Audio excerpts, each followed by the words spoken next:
Hi, my name is Wanya Gilmore, and today I'm going to talk about the effect of vegetation on the internal noise levels of green spaces in urban locations. So first I want to talk about the importance of vegetation. Vegetation in urban locations is important for things like reducing temperature and combating runoff.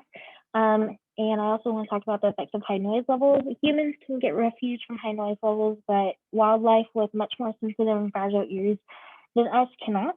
Um, and so my question is there any correlation between the amount of vegetation and the noise level of the location the vegetation surrounds? And my hypothesis that there is a correlation.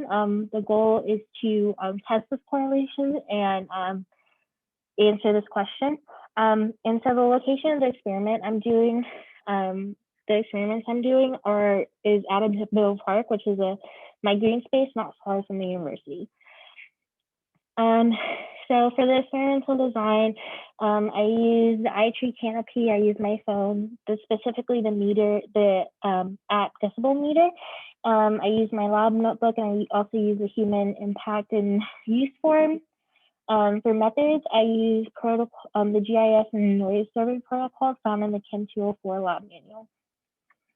So as you can see here for the GIS protocol, I drew my hand-drawn map where I marked things like the trees and the grass and trails. And as you can see, my green space is about 3.28 acres.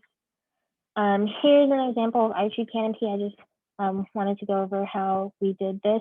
So this is an example off of this website, but I drew boundaries of my green space. And then iTree canopy would choose a random spot, ask me to say what type of cover was on that spot, and I would choose it. And I did that for about 50 points. And as you can see here, the different types of cover. And using that, iTree canopy calculated my cover class.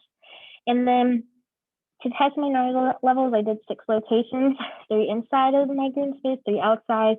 I tested them using the decibel meter app, and as you can see, it gives you the average, the maximum, and the minimum. And on the human impact and use form, I recorded those 3 values for each of the locations I did. And so now for my results. Here are the results for my percent coverage. As you can see, I did 50 points, and the most was grass herbaceous, and the least was impervious buildings and impervious other in water. And if you remember from my map, my hand-drawn map, which I showed very shortly, there wasn't much of any of those. There actually wasn't any water at all. And here's just a graph representation of my percent cover. And here are my noise levels for the average of the 3 locations outside and the average of the 3 locations inside. And then I calculated standard deviation, standard error, and I ran a t-test. And this data is represented here. And here's the outside, here's the inside, and for the error bars, I used my standard error values. And I want to talk about my conclusion. So as a result from the iTree canopy mapping, I ended up finding out there was about 72% open area. I'm considering anything that isn't a tree or shrub open area. And I didn't have any buildings. So, and any existing vegetation, such as trees, were pretty scattered. Not very many of them are clustered, which means they couldn't really serve as a barrier to any sound. And for my noise level measurements, I wanted to talk a bit about the graph. As you can see, my error bars are overlapping, which shows that there isn't the difference that is in between these 2 averages. The difference is very insignificant. And that is also reflected in my t-test value, which is 0.775, which is significantly greater than the value 0.05, which is what we use to show significance.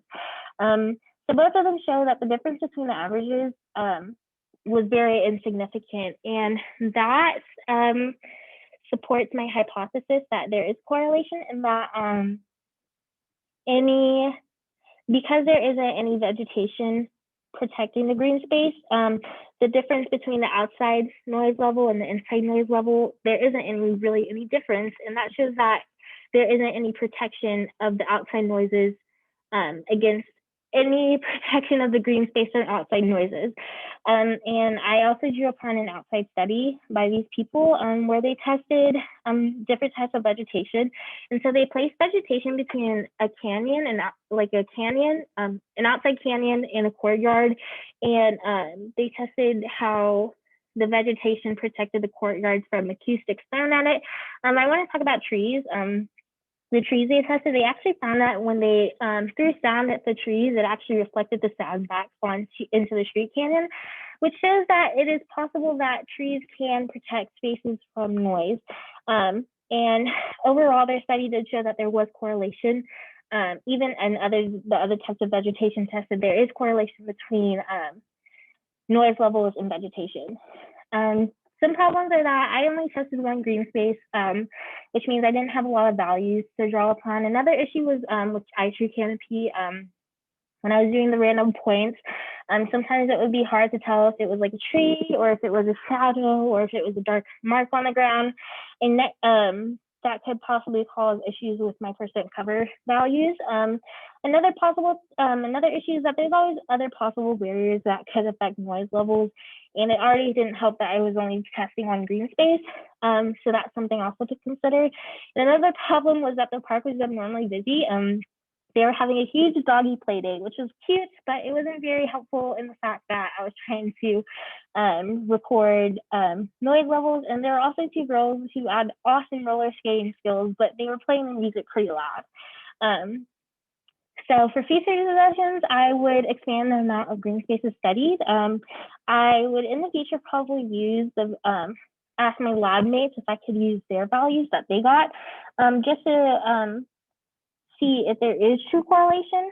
And I would also like do calculations that would probably help me find the correlation coefficient, which would be a lot more revealing in terms of if there is or isn't a correlation, and a lot more defining of that correlation if there is any.